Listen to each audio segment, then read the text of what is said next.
ಎಲ್ಲರಿಗೂ ನಮಸ್ಕಾರ. ಕೆಇಎ ನಡೆಸುವಂತಹ PSI, PDO, ವಿಲೇಜ್ ಅಕೌಂಟೆಂಟ್ ಮತ್ತು ಇತರೆ ಎಕ್ಸಾಮ್ಗಳು ವಯೋಮಿತಿ ಸಡಿಲಿಕೆ ನಂತರ ಯಾವಾಗ ನಡೆಸುತ್ತಾರೆ ಅನ್ನೋ ಕುತೂಹಲ ಎಲ್ಲರಲ್ಲೂ ಇತ್ತು.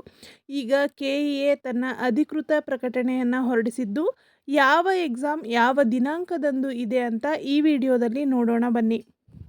ನಮಗೆಲ್ಲ ತಿಳಿದಿರುವಂತೆ PSI ಹಗರಣದ ನಂತರ PSI ಎಕ್ಸಾಮ್ಗಳನ್ನು ಕೂಡ ಕೆಇಎ ನಡೆಸುತ್ತಿದ್ದು, ಈಗಾಗಲೇ 545 PSI ಎಕ್ಸಾಮನ್ನು ನಡೆಸಿದೆ. ಈಗ ಉಳಿದಿರುವಂತಹ 402 PSI ಎಕ್ಸಾಮ್ ಕೂಡ ಈಗಾಗಲೇ 2 ಬಾರಿ ಫಿಕ್ಸ್ ಆಗಿ ಮುಂದೂಡಲಾಗಿದೆ. ಈಗ ಮತ್ತೆ ಹೊಸ ದಿನಾಂಕವನ್ನು ಕೆಇಎ ಪ್ರಕಟಿಸಿದ್ದು, ಅಕ್ಟೋಬರ್ 3ಕ್ಕೆ ಎಕ್ಸಾಮ್ ಫಿಕ್ಸ್ ಆಗಿದೆ. ಈ ಹಿಂದೆ ಅಕ್ಟೋಬರ್ 3ಕ್ಕೆ ಎಕ್ಸಾಮನ್ನು ನಡೆಸಲಾಗುತ್ತೆ ಅಂತ ಗೃಹ ಇಲಾಖೆ ಮೂಲಗಳು ತಿಳಿಸಿತ್ತು. ಆದರೆ ಕೆಇಎ ಅದನ್ನು ಅಧಿಕೃತವಾಗಿ ತಿಳಿಸಿದ್ದಿಲ್ಲ. ಈಗ ಕೆಇಎ ಅಕ್ಟೋಬರ್ 3ಕ್ಕೆ ಎಕ್ಸಾಮ್ ನಡೆಸೋದಾಗಿ ಅಧಿಕೃತವಾಗಿ ದಿನಾಂಕವನ್ನು ಪ್ರಕಟ ಮಾಡಲಾಗಿದೆ. ಅಕ್ಟೋಬರ್ 3 ಗುರುವಾರ ಬೆಳಗ್ಗೆ 10:30ರಿಂದ 12 ಗಂಟೆಗೆ ಪೇಪರ್ 1, 12:30ರಿಂದ 2 ಗಂಟೆವರೆಗೆ ಪೇಪರ್ 2 ಇರುತ್ತೆ. ನೀವಿಲ್ಲಿ ಗಮನಿಸಬೇಕು, ಈ ಹಿಂದೆ 545 PSI ಎಕ್ಸಾಮನ್ನು ಯಾವ ರೀತಿ ಮಾಡಿದ್ರೋ ಅದೇ ರೀತಿ ಕೂಡ ಈ 402 PSI ಎಕ್ಸಾಮನ್ನು ನಡೆಸಲಾಗುತ್ತೆ. ಅಂದರೆ ಬೆಳಗ್ಗೆ ನಾವು ಎಕ್ಸಾಮ್ ಬರೀಲಿಕ್ಕೆ ಒಳಗೆ ಹೋದರೆ 2 ಎಕ್ಸಾಮನ್ನು ಬರೆದ ನಂತರವೇ ನಮ್ಮನ್ನು ಹೊರಗೆ ಬಿಡಲಾಗುತ್ತೆ. 2 ಎಕ್ಸಾಮ್ಗಳ ನಡುವೆ ಕೇವಲ ಅರ್ಧ ಗಂಟೆ ಮಾತ್ರ ಟೈಮ್ ಇರುತ್ತೆ. ಆ ಅರ್ಧ ಗಂಟೆಯೂ ಕೂಡ ನಾವು ಎಕ್ಸಾಮ್ ರೂಮಲ್ಲೇ ಇರಬೇಕಾಗುತ್ತೆ. ಇದಿಷ್ಟು ಕೂಡ ಅಕ್ಟೋಬರ್ 3ರಂದು ನಡೆಯಲಿರುವಂತಹ 402 PSI ಎಕ್ಸಾಮ್ನ ಕುರಿತ ಮಾಹಿತಿಯಾಗಿದೆ. ಇನ್ನು ವಿಲೇಜ್ ಅಕೌಂಟೆಂಟ್ ಹುದ್ದೆಗೆ ಸಂಬಂಧಪಟ್ಟ ಮಾಹಿತಿಯನ್ನು ನೋಡೋದಾದರೆ, ಸರ್ಕಾರ ಈಗಾಗಲೇ ಹೊರಡಿಸಿರುವಂತಹ ಅಧಿಸೂಚನೆಗಳು ಮತ್ತು ಮುಂಬರುವ 1 ವರ್ಷದ ಒಳಗಿನ ಎಲ್ಲ ಅಧಿಸೂಚನೆಗಳಿಗೂ ಸಹ 3 ವರ್ಷ ವಯೋಮಿತಿ ಸಡಿಲಿಕೆ ಅನ್ವಯ ಆಗುತ್ತೆ ಅಂತ ಹೇಳಿದೆ. ಹಾಗಿದ್ರೆ ಈಗ ವಿಲೇಜ್ ಅಕೌಂಟೆಂಟ್ ಹುದ್ದೆಗೂ ಸಹಿತ ಈ ಒಂದು ವಯೋಮಿತಿ ಸಡಿಲಿಕೆ ಅನ್ವಯ ಆಗುತ್ತಾ? ಒಂದು ವೇಳೆ ವಯೋಮಿತಿ ಸಡಿಲಿಕೆ ಅನ್ವಯ ಆದರೆ ಹೊಸದಾಗಿ ಅರ್ಜಿ ಸಲ್ಲಿಸಲು ಅವಕಾಶವನ್ನು ಯಾವಾಗ ಕೊಡ್ತಾರೆ ಮತ್ತು ಹೊಸದಾಗಿ ಸಲ್ಲಿಸಿದವರಿಗೆ ಯಾವಾಗ ಎಕ್ಸಾಮನ್ನು ನಡೆಸುತ್ತಾರೆ ಅನ್ನೋ ಒಂದು ಕುತೂಹಲ ಎಲ್ಲರಲ್ಲೂ ಕೂಡ ಇದೆ.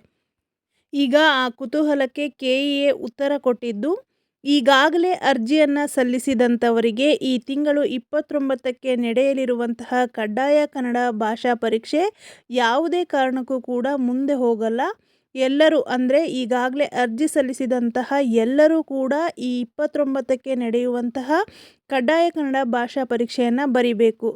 ಇದರಲ್ಲಿ ನಿಗದಿತ ಅಂಕಗಳನ್ನು ಪಡೆದವರಿಗೆ ಮಾತ್ರ ಅಕ್ಟೋಬರ್ 27ಕ್ಕೆ ನಡೆಯುವಂತಹ ಮುಖ್ಯ ಪರೀಕ್ಷೆಗೆ ಅವಕಾಶವನ್ನು ಕಲ್ಪಿಸಲಾಗುತ್ತೆ. ಅಂದರೆ ಈ ಒಂದು ಎಕ್ಸಾಮಲ್ಲಿ ಪಾಸ್ ಆದರೆ ಮಾತ್ರ ನೆಕ್ಸ್ಟ್ ಎಕ್ಸಾಮನ್ನು ಬರೀಲಿಕ್ಕೆ ಅವರಿಗೆ ಅರ್ಹತೆ ನೀಡಲಾಗುತ್ತೆ. ಹೊಸದಾಗಿ ಅರ್ಜಿ ಸಲ್ಲಿಸಿದವರಿಗೆ ಕಡ್ಡಾಯ ಕನ್ನಡ ಭಾಷಾ ಪರೀಕ್ಷೆ ಇರುತ್ತಾ ಇಲ್ವಾ ಅಂತ ನೋಡೋದಾದರೆ, ಮುಂದಿನ ತಿಂಗಳು ಅಂದರೆ ಅಕ್ಟೋಬರ್ 26 ಶನಿವಾರದಂದು ಮಧ್ಯಾಹ್ನ 2:30ರಿಂದ 4:30ರವರೆಗೆ ನಡೆಯುವಂತಹ ಕಡ್ಡಾಯ ಕನ್ನಡ ಭಾಷಾ ಪರೀಕ್ಷೆಯನ್ನು ಹೊಸದಾಗಿ ಅರ್ಜಿ ಸಲ್ಲಿಸಿದಂತಹ ಅಭ್ಯರ್ಥಿಗಳು ಬರೆಯಬೇಕಾಗತ್ತೆ. ಅದರ ನಂತರ 27ನೇ ತಾರೀಕಿಗೆ ವಿಲೇಜ್ ಅಕೌಂಟೆಂಟ್ ಹುದ್ದೆಗೆ ಸಂಬಂಧಪಟ್ಟ ಪೇಪರ್ 1 ಮತ್ತು ಪೇಪರ್ 2 ಎಕ್ಸಾಮ್ ಇರುತ್ತೆ.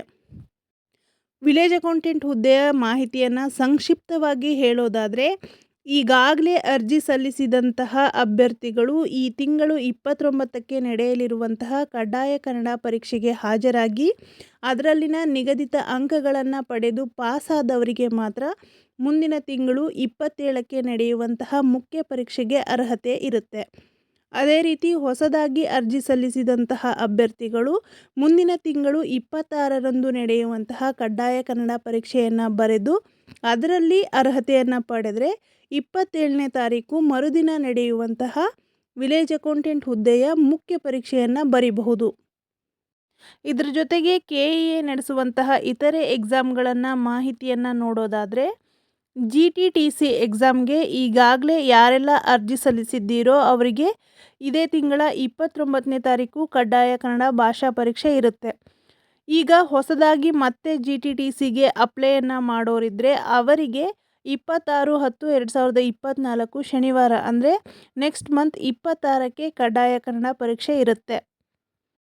ವಿಲೇಜ್ ಅಕೌಂಟೆಂಟ್ ಹುದ್ದೆಯ ಮುಖ್ಯ ಪರೀಕ್ಷೆ ಮುಂದಿನ ತಿಂಗಳು 27 ಅಂದರೆ ಭಾನುವಾರ ಇರುತ್ತೆ. ಅದು ಬೆಳಗ್ಗೆ 10:30ರಿಂದ 12:30ರವರೆಗೆ ಪತ್ರಿಕೆ 1 ಇರುತ್ತೆ. 2:30ರಿಂದ 4:30ರವರೆಗೆ ಪತ್ರಿಕೆ 2 ಸಂವಹನ ಪತ್ರಿಕೆ ಇರುತ್ತೆ. ಇದಿಷ್ಟು ಕೂಡ ವಿಲೇಜ್ ಅಕೌಂಟೆಂಟ್ ಹುದ್ದೆಗೆ ಸಂಬಂಧಪಟ್ಟಂತೆ ಕಡ್ಡಾಯ ಕನ್ನಡ ಪರೀಕ್ಷೆ ಮತ್ತು ಮುಖ್ಯ ಪರೀಕ್ಷೆಗೆ ಸಂಬಂಧಪಟ್ಟ ಮಾಹಿತಿಯಾಗಿದೆ. ಈ ಮಾಹಿತಿ ನಿಮಗೆ ಅರ್ಥ ಆಗಿದೆ ಅಂದ್ಕೊತೀನಿ. ನೆಕ್ಸ್ಟು ಕಾಲೇಜು ಶಿಕ್ಷಣ ಇಲಾಖೆಯ KCET ಎಕ್ಸಾಮು 24/11/2024 ಭಾನುವಾರದಂದು ಇದೆ. ಅದೇ ರೀತಿ ರಾಯಚೂರು ವಿಶ್ವವಿದ್ಯಾಲಯದ ಸಹಾಯಕ ಪ್ರಾಧ್ಯಾಪಕರು ಪರೀಕ್ಷೆ 24/11/2024 ಭಾನುವಾರದಂದು ನಡೆಯುತ್ತೆ. ಇವಿಷ್ಟು ಎಕ್ಸಾಮ್ಗಳ ಕುರಿತು ಯಾವುದಾದ್ರೂ ಗೊಂದಲ ಅಥವಾ ಏನಾದರೂ ಪ್ರಶ್ನೆಗಳಿದ್ದರೆ ಕಮೆಂಟ್ ಮಾಡಿ ತಿಳಿಸಿ. ಈ ವಿಡಿಯೋ ನಿಮಗೆ ಇಷ್ಟವಾಗಿದ್ದರೆ ದಯವಿಟ್ಟು ವಿಡಿಯೋಗೊಂದು ಲೈಕ್ ಮಾಡಿ. ಹಾಗೆಯೇ ಯಾರೆಲ್ಲ ನಮ್ಮ ಚಾನಲನ್ನು ಸಬ್ಸ್ಕ್ರೈಬ್ ಮಾಡ್ಕೊಳ್ಳದೆ ನೋಡ್ತಾ ಇದ್ದೀರೋ ಅವರೆಲ್ಲರೂ ಕೂಡ ಸಬ್ಸ್ಕ್ರೈಬ್ ಮಾಡ್ಕೊಳ್ಳಿ. ಸಬ್ಸ್ಕ್ರೈಬ್ ಮಾಡ್ಕೊಳ್ಳೋದ್ರಿಂದ ಮುಂಬರುವಂತಹ ಎಲ್ಲ ವಿಡಿಯೋಗಳ ನೋಟಿಫಿಕೇಷನ್ ನಿಮಗೆ ಬರುತ್ತೆ. ಹಾಗೆಯೇ ಯಾರೆಲ್ಲ ಸಬ್ಸ್ಕ್ರೈಬ್ ಮಾಡ್ಕೊಂಡಿದ್ದೀರೋ ಈ ವಿಡಿಯೋಗಳನ್ನು ಆದಷ್ಟು ನಿಮ್ಮ ಸ್ನೇಹಿತರಿಗೂ ಕೂಡ ಶೇರ್ ಮಾಡಿ.